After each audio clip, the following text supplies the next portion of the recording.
इस वीडियो में बात कर लेते हैं ज्योति लैब्स लिमिटेड की। क्विकली एनालिसिस देख लेते हैं। चैनल को लाइक एंड सब्सक्राइब करना मत भूलिएगा। तो स्टॉक में आप देख रहे होगे यहाँ पे आज एक सडन वॉल्यूम स्पर्ट देखने को मिला है, क्योंकि स्टॉक के रिजल्ट जो रहे हैं वो अच्छे रहे हैं इसी वजह से, और यहाँ ब्रेकआउट दिया है स्टॉक ने चैनल का।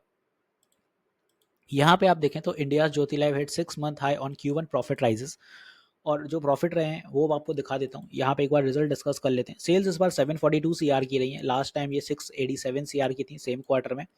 इसके बाद आप देखें एक्सपेंसेस 608 के रहे, लास्ट टाइम 570, तो एक्सपेंसेस भी बढ़ेंगे जस्ट बिकॉज सेल्स बढ़ेंगी। ऑपरेटिंग प्रॉफिट यहाँ 133 CR का रहा, लास्ट टाइम 117 का। अदर इनकम 14 है, लास्ट टाइम 17 थी, तो यहाँ पे अदर इनकम थोड़ी वीक देखने को मिली। इंटरेस्ट सिमिलर है 1 CR का।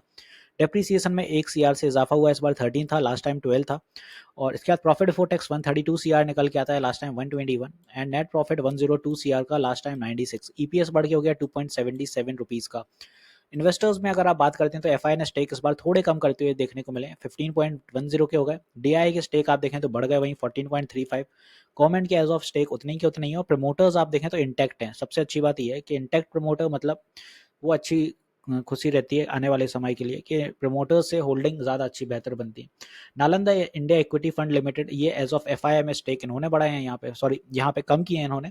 और दूसरी तरफ अगर आप देखें तो डीआई में जो स्टेक इस बार बढ़ते हुए नजर आए वो अपन को देखने को मिल रहे हैं यहाँ पे। फ्रैंकलिन इंडिया फ्लेक्सी क्लब, साथ ही साथ फिर आप निपिन लाइफ ने स्टेक बढ़ाए हैं। इसके बाद Canara Robeco mutual fund, mayor asset ने, तो ये कुछ अपने एज ऑफ डीआई के इन्वेस्टर्स हैं जिन्होंने स्टेक बढ़ाए हैं। पीर कंपैरिजन के अकॉर्डिंग अगर आप देखें तो ज्योति लैब का आरओसी बहुत सही निकल के आता है, 27 का आरओसी होने वाला है ऑलमोस्ट, और सही चलते हुए नजर आ रहा है। जो क्वार्टरली प्रॉफिट ग्रोथ है 5% के अराउंड चल रही है, तो ये भी सही है। मार्केट कैप 20,000 का हो चुका है ऑलरेडी, तो स्टॉक में सारी चीज़ें सही चलती हुई नजर आ रही हैं। अब देख लेते हैं चार्ट क्या बताता है। यहाँ पे चार्ट में आप देखें तो एक चैनल बनते हुए नजर आ रहा है। ये वाली ट्रेंड लाइन हमेशा एक रेजिस्टेंस का काम करती है। आज यही रेजिस्टेंस ब्रेक हुई तो ब्रेकआउट हुआ, और एक हैवी वॉल्यूम के बाद यहाँ पे अपन को कुछ प्रॉफिट बुकिंग देखने को मिली 575 के आसपास, बिकॉज साइकोलॉजिकल लेवल था वो। नीचे की दिशा में देखें तो ये कुछ अपने स्ट्रॉन्ग सपोर्ट हर बार जनरेट होते हैं, इसी लेवल पे बाउंस होता था। तो यहाँ पे इस बार काफ़ी तेजी के साथ ऊपर तो निकल गया स्टॉक, तो एज ऑफ ये सपोर्ट यहाँ पे भी काम कर रहा है ट्रेंड लाइंस का, इसी ट्रेंड लाइन पे सपोर्ट बन के बाउंस हुआ है।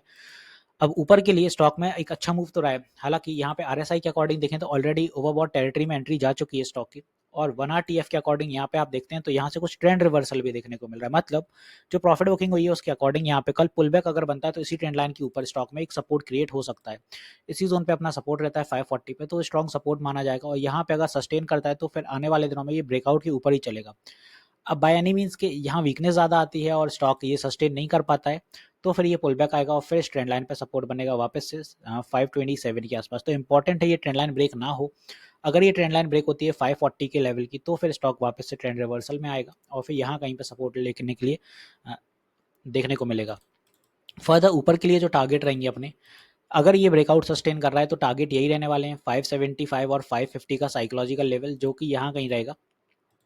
इसके बाद इसी लाइन में 600, और अगर ये फॉर्मेशन बिगड़ रही है कि क्योंकि कई बार क्या रहता है कि जब भी इस टाइप से एक अपमूव देखने को मिले अपन को चैनल में, तो ये ब्रेकआउट्स बहुत रेयर होते हैं, कोई अनइवन इवेंट पे रहते हैं, जैसे रिजल्ट हो गया या कोई मार्केट में जैसे बजट का फॉर्मेशन है कुछ, अगर पॉजिटिव है स्टॉक के लिए तभी ये आते हैं, वरना स्टॉक ज़्यादातर यही फॉर्मेशन फॉलो करके चलता है। तो अगर ये फेल होती है ऊपर से तो स्टॉक वापस से इसी ट्रेंड लाइन में आ जाएगा और फिर यही फॉर्मेशन फॉलो करने लगेगा। तो पैनिक मत करिएगा, क्योंकि स्टॉक में कोई वीकनेस नहीं देखने को मिल रही है। ईएमएस के अकॉर्डिंग स्टॉक काफ़ी बुलिश है, और ईएमएस अपने ट्रेल कर रहे हैं 486, तो बहुत बुलिश है स्टॉक। तो अगर यहाँ से कुछ पुल बैक्स भी बनते हैं तो पैनिक मत करिएगा, होल्ड करिएगा, क्योंकि वीकली टीएफ के अकॉर्डिंग देखें स्टॉक को तो आरएसआई में काफ़ी गैप है। एक समय था जब ज्योति लैब्स का आरएसआई ट्रेल करता था यहाँ पे 80s की लाइन में, 80 88, और वीकली टीएफ के अकॉर्डिंग अगर 68 के करीब है आरएसआई, तो यहाँ पे बहुत चलने की संभावना है। मतलब आने वाले वीकली टीएफ के अकॉर्डिंग देखें समय में, तो फिर अपना जो टारगेट जाएगा 600 और 650 के टारगेट भी दिखाएगा, बट उसमें थोड़ा समय लगेगा। जल्दबाजी में कुछ मत करिएगा, उसके पहले कुछ पुलबैक्स डेफिनेटली आपको देखने को मिल सकते हैं। तो यहाँ पे थोड़ा रुक रुक के ही जाने वाला है स्टॉक।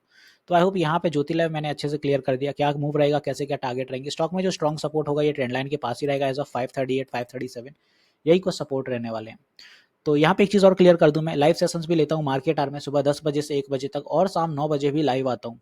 तो प्लीज़ अपनी क्वेरीज क्लियर करने के लिए लाइव सेशन में इंटरेक्ट हुआ करें। ये शेड्यूल मंडे टू फ्राइडे चलता है, और वहाँ पे मैं सारी ही क्वेरीज आपकी क्लियर करता हूँ। तो मिलते हैं नेक्स्ट वीडियो में। This is me Shubham Yadav signing off.